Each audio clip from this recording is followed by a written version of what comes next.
queuing. Our coordinators from Events Management Services will approach your table. If it's now your turn to stand up, kindly join the couple here on stage for a photo op. Then afterwards, you may line up to the face station. I would like to remind everybody as we are doing this, we will still be observing, of course, social distancing, safety protocols. Kapag hindi mo kayo kumakain, you can still wear your mask. Pero once you're eating popcorn, you can remove it. Alright? We have alcohol at the registration area.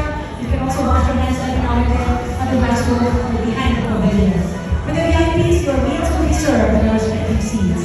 Alright, let's start with our guests from the first table. Again, you will be approached by our friends from Events Management Services. My team will be assisting you here. Kindly join the couple here on stage. As you approach the couple for photo op, ito na po ang pagkakataon niyong batiin sila personally. Congratulate them, hug them, shake their hands. If you also want to hand over more kindness to them, this is your chance also. Ito na po ang pagkakataon ninyo, okay? And I'll be back in a while. Again, I hope everybody will be staying until the end of our program tonight. As I promised, we already have a very short program this evening, so please stay with us, ladies and gentlemen, until the end of our program. And I'll be giving back the floor